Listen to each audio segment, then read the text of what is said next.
Сайн байцгаана уу. Өнөөдөр би эх орон номны тухай ярьж өгнө. Эрт газмын үеэс хүн төрсөختөн үүсэх хүртэл дэлхийн ертөнд ямар байсан бол хүн төрсөختөн юу сурч хэрхэн хөгжсөн бэ? Өөрсдийн эх ороныг хэрхэн бий болгосон юм бол яагаад бид эх орондоо хайртай байдаг гэж өөр ийм олон асуултад хариулт энэ номноос би олсон. Эрт үр цагт манай дисгийн нэг ч хүн байгаагүй, ямар ч төрсөн. Тэнд зөвхөн амьтад байсан. Тэр үед бас амар хазуун тэгээд чигсэг байсан. Тийм газарт үзэг гөрөөс амьдрах дуртай байсан. Тэр үзэг гөрөөсүүд нисдэг, тэгээд усан сэлдэг, бас мөсгдөг олон төрлийн үзэг гөрөөс байжээ. Нэг нь махчид, нөгөөх нь урган сэтдэг гэд олон байсан. Тэгэхэд нэг нисдэг, чи бас энийг мэдхүү. Тэнгэрт нисдэг шувууд яг үнэндээ нисдэг үзэг гөрөөсөөс үүсэлтэй гэдгийг. Зарим үзэг гөрөөсүүд ойд амьдардаг, зарим нь усанд ч амьдардаг, зарим нь тэнгэр дээр нисээд хоолоо хайгаад явж идэг. Юу гэдгүү гэж бодод. Тэгтэл нэгэн өдөр нэг амар сүрэс гаржээ. Үзэг гөрөөсөө зүгээр явж байтас гинт тэнгэр улаан болж пан гэд чанга дуу сонсогдно. Тэр дууг сонсоод үзэг гөрөөсөд яана юу вэ гэд ингээд дотроо бодоод айгаад байжсэн чинь дээрс нь унж ирээд тэгээд үзэг гөрөөсөд байхгүй болоод өгчээ. Тэгэхэд нисдэг үзэг гөрөөс арайхаж амьд үздэн жижиг хоолнд амар баг хоол идэж бас тэр нисдэг созруудаас амьд үздэж яаггүй нисдэг болохоор бусдаж арайхаж амьд үзнэ. Тэр нисдэг үзэг гөрөөсөд одоо үед бас шуудаж хөвөрсөн юм аа. Одоо яаж хүмүүс үссэнийг бүгдээрээ харцгаая. Эрт цагт хүмүүс яг одоогийн сармагчин шиг харагддаг байжээ. Тэгээд тэд хүчтэй ч байгаагүй, ямар ч чадсгүйсэн. Гэхдээ тэнд ганц зүйлс байсан. Тэр нь сурах чадвар. Тэдний анх явж байтас нэгэн чулуу харав. Тэр чулууг хүмүүс амар бах амар хатуу байдгийг мэдээд тэрийг ашиглаж ан хийж амьд хоол авч идэжээ. Тэгээ бас жимс ойд ургасан жимсүүдийг идэж амьд үзнэ. Өөр бас олсон зэвсэг нь газ байжээ. Хүмүүс анх газыг харчаад айгаад хоол байдаг гэжээ. Тэр газ нь амар хүчтэй, аимшигтай зүйлс байсан. Тэгэхэд хүмүүс сурах чадвараараа энэ газыг зөв ашиглаж сурчээ. Тэгээд чи үнийг мэдхүү. Энэ үеийг хүмүүс чулуун зэвсгэн үе гэж хэлдэг. Яаггүй тэр үед хүмүүс их зүйлээ чулуугаар хийдэг байсан болохоор яаггүй чулуун хатуу бат бөх болохоор. Зарим хүмүүс ихтэй агуун дотор амьдардаг байжээ. Агууд байхдаа хүмүүс чулуугаар агуун хаан дээр чулуун зэвсгээрээ цохиж зураг үлдээдэг байсан. Одоо үед бас тэр зураг нь байсаар байдаг. Хүмүүс тэрийг хараад музей дээр тавьсан байдаг. Нэгэн эртний хүн зэрсэг амтны зулцаг олжээ. Тэр амтан амар хөөрхөн харагдсан болохоор тэр хүн гэртээ авчирч хоол өгж гэн. Тэгээд тэжээхэд бусд хүмүүс сурах чадвараараа хараад за би бас бусд амттуудын зулцгийг аваад тэжээчи хөөрхөн юм байна гэд. Тэгээд заавал амттуудыг ааж идэх шаардлагагүй гэдгийг хүмүүс ойлгожээ. Эртний хүмүүс энэ жимс ойд ургасан жимсүүдийг иддэг байжээ. Хэрвээ тэр жимсүүд нь дуусчихвал өөр газар руу очиж идэх олох ёстой байдаг гэсэн. Гэхдээ нэгэн хүн сонинууч хүн өөртөө нэгэн 10 будаа аваад тэгээд гэртээ авчирч. Тэгээд будаагаа өөрөөс нь нутагсаж 3-аас гаргаад тэгээ хоол хийсэн. Дараа нь будаа буудай авч ирсэн уутаа нэг газар сэгсэрч тэгээд жилийн дараа яг тэр газарт 10 буудаа ургасан юм. Ингэж хүмүүс ургамас ноогоог тарьж ургуулахыг мэдэж авсан. Ингээд тэр гурвалтай болсон. Хүмүүс чулуун зэвсгийн үед байгалыг захирдаггүй байсан болохоор байгалийн үзэгдэл олонгууд өвдгөн дээрээ сууж залбирч эхэлдэг байжээ. Жилийн 4 үлсэртэй нутагт эрт дээр үеэс нүүдэлчин хүмүүс амьдарч иржээ. Тэд хот толгон барьж суудаггүй байв. Тариа ногооч тарьдаггүй байсан. Харин адуу, өхөр, тэмээ, хонь, ямаа өсгөж үржүүлсэн амьдрна. Тэд янз бүрийн шалтгаанаар нүүдэг.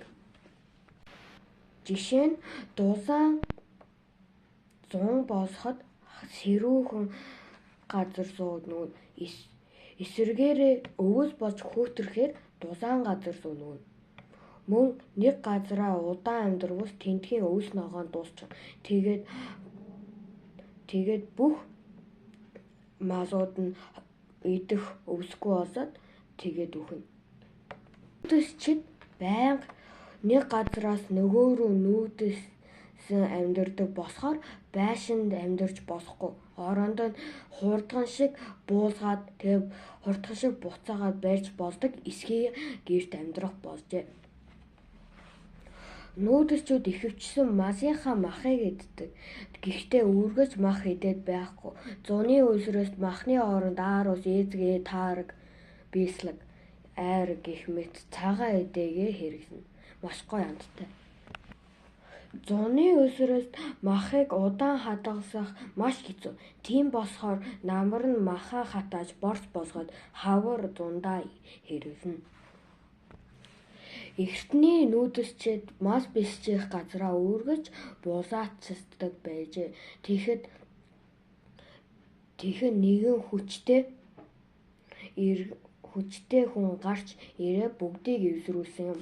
Муудалцаж байсан хүмүүс түүний өгөөнд орох болсон. Тэр хүний нэр нь Модун. Улмаар тэд Хүнүү гэдэг улсыг байгуулжээ. Монголчууд бид тэр үед Хүнүү улсын иргэд байсан юм. Хүнүү улсаас хэдэн 100 жилийн дараа Тал нутагт Тэмүүжин гэдэг залуу хүү амьдарч байжээ. Тал нутгийнхаа хамгийн хүчтэй, ухаантай, чадвартай, зөрөгтэй хүмүүсийг удирдагч болгодог. Бүгд Тэмүүжин тэнгэр шиг хүч чадвартай хэмээн итгэж байсан тул түүнийг Чингис хаан гэж дуудах болов. Чингис хаан байгуулсан улс орноо их Монгол улс гэж нэрлэсэн. Тэд байздахаар явж байна. Байздах газар хүртлээ хол зам туулна. Тийм болохоор хоол хүнс гэр авч явж байгаа юм. Энэ бол хааны гэр. Хаан цэргээ удирдах учраас өвдөж ядарч болохгүй. Тийм аян замд явж байхдаа ч гэртээ амьдардаг юм. Хаан бас яаж байздах, яавал ялах тухай баатруудтайгаа ярилцсан. Ер нь монголчууд яагаад байстаад байсан болов гэж асууж магадгүй. Яагаад гэвэл монголчуудад малаа бисчээх том газар хэрэгтэй байжээ. Яагаас хүмүүс бие биентэйгээ малаа бисчээх газраа булаастаад бие биентэйгээ маргалдаад байсан тусаар тэгээ бас илүү их газар бэжиж илүү их өвстэй байна. Энэ байлдаанд маш туссан үнэнч найз нь Морь юм. Морь Монгол цэрэг Эрсийн найдвартай уунаа үнэнч найз нь байлаа. Морьдыг дайны үед их дуу чимээнээс үргэхгүй өөр тийшээ давчихгүй болгож сургадаг байв. Чингис хаанаас хойш хүүхдийнх нь хүүхдүүд ч гэсэн муудасцсаар байжээ. Хүүхдүүд нь муудасцсаар байгаад улс нь олон жижиг хэсгээр нэг том хүчирхэг байсан улс олон жижиг хэсэг болж тус хүч чадас муутай болжээ. Улмаар тэр Батмүх гэдэг 7 настай хүүг хаан болгов. Батмүх сайн хаан болж монголчуудын хоорондоо муудасцахаа явдсыг зогсоожээ. Тиймдээ ч тэр олон жил хаан ширээнд суусан юм. Монголчууд өөр хоорондоо бүрч их муудацсаар хүчээ алдсаар байсан. Энэ үед Маж гэдэг улс монголчуудыг удирдахаар гарч ирэв. Монголчууд эв нэгдсгүй үргэлж дотроо тэмцдэг байсан. Тус манжуудад амархан язагдсан юм. Монголчууд олон удаа манжийг эсэргүүцэж тэмцэж байв. Гэвч Монголын зарим ноёд манжийн талд урвж тэднээс өндөр цайсан авдаг байжээ. Үүнээс болж монголчууд манжийн захиргаанд хэвээр үлдсэн юм. Олон жилийн дараа гадны улсууд манж руу дайрч хятад орон боссог гарав. Манжууд сул дорой болсон тус тэднийг захиргаанд олон жил байсан монголчууд явцгаа гэж Монгол улсаас холдуулж буцаад нэгдэн Монгол улс өөрөө захиргаанд нь манжуудын захиргаанд байхаа болжээ. Гэвч удалгүй хятадууд Монголд орж ирсээ монголчууд улсынхаа төлөө дахин тэмцэв. Энэхүү тэмцлийг Дээр Сүхбаатар, Эс Данзан, Дээ Бодоо зэрэг хүмүүс удирдан зохион байгуулсан юм. Сүхбаатар Жанжин цэргээ удирдан дайсныг бут цогсон бизээ. Түүний хөшөө одоо Улаанбаатар хотод Төв талбайн дунд бий. Монголчууд урд нь хаан юм уу бурханс бүхнийг мэддэг, шийддэг хэмээн бодож байв. Харин энэ үеэс энгийн ард олонд бүх хүч бий гэж үзэх болов. Тиймээс энгийн хүмүүсийн санаа бодлыг нэгтгэх ардын засаг гэдэг газар байгуулсан. Үүнд орсууд их нөлөөлжээ. Мөн энэ үеэс бүгд юу хийхээ хэлэлцэж, ярилцаж эвтэй байдаг болжээ. Цазин мөнгөөч бас тэнцүү хувааж авна. Мөн нэгнээ хүндлэх хэрэгтэйг бусдыг доромжуулж, хулгай хийж, хуурам мэгсэх зэрэг муу бүхэнтэй тэмцэж хэрэгтэй хүмүүст ойлгуулах хичээв. Түүнчлэн хүмүүс сургуульд явах болжээ. Хүн бүр бичиг, өсөв, мэдлэг боловсролтой болохыг зорьсон гэдэг. Хотод олноороо суурьшин амьдрах болсноос хижиг Улаанбурхан гэх мэт халдвар төвчин гарч ирсэн. Тиймээс хүмүүсийг эрүүл мэндэд анхаарч анхны эмнэлгийг байгуулав.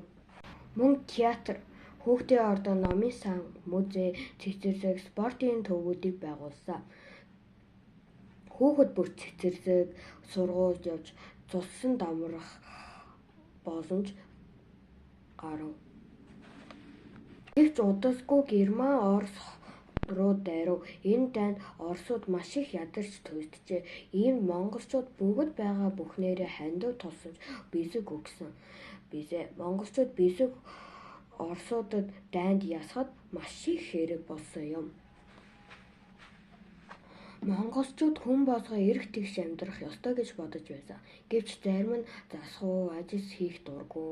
Тиймээс хүн бүгд хийсэн шигээ сайхан амьдарч чадсангүй. Харин дэлхийн эрх чөлөөт орнууд монголчууд болон орсуудаас илүү их хөгжиж байсан юм. Тэгэхээр бидний хөлс орсууд ч тэгж бодож байсан. Ингээд монголчууд үзэл бодлоо хинээс ч айсгүй хийсгийн төлөө өвсөн бошнаа шашнаа шүтгэхийн төлөө өөрийн дураар ажиллаж хөдөлмөрийнхөө төлөө маш олоосаа жагсаас цугсан хийжээ. Улмаар хүмүүс хүссэндээ хүрч чадсан юм. Одоо үеих шиг болжээ. Энэ үед бүх хүмүүс айс болгон интернеттэй хуруугаараа мэдэрдэг утгатай болсон. Харин хөдөө тэр бүхнийг нарны антенна тулсан ч тагаар ажилуулна. Хот олон машинтай болсон тул бие биеэ хүнсэн гэрсээ дохин явган хүний гарц замын хөдөлгөөний дүрмээ сайтар мөрдөж дагах хэрэгтэй. Үгүй бол осол гарах аюустай шүү гэж хүмүүст мэдрүүлнэ. Хүмүүс нэг газарт олуулсан амьдрахаар хэрүүл маргаан их гарах болов. Учир нь хүн бүр өөр бодолтой, өөр юмд дуртай шүү дээ. Маш олон машин айс байгаа болохоор нийслэл хот их утаатай болсон юм. Мөн асар их хог хаягдад гарах болов. Эх орон. Эртний өвөг дээдсээс өвөө эмээд минь, өвөө эмээгээс аав ээжээс бидэнд ирсэн юм. Ийм их он цагийг туулж бидэнд ирсэн эх орноо хайрлан хамгаалсан эхийг хийж бүтээгээрэй. Учир нь бид эх орноо хойч ирээдүйдээ өвсүүлэн үлдээх юм шүү дээ. Эх орон. Эртний өвөг дээдсээс өвөө эмээд минь, өвөө эмээгээс аав ээжээс минь бидэнд ирсэн юм. Ийм их он цагийг туулж бидэнд ирсэн эх орноо хайрлан хамгаалаарай. Эхийг хийж бүтээгээрэй. Учир нь бид эх орноо хойч ирээдүйдээ өвсүүлэн үлдээх юм шүү дээ. Энэ бол Монгол улс. Миний эх орон, бидний эх орон. За, би өнөөдөр яагаад эх орон хүнд үн цэнтэй вэ гэдэг тухай би ярьж өгсөө. Тэгээд би дараагийн бичсэн хүртэл баяртай. Тэгээд лайк, subscribe дараарай. Баяртай.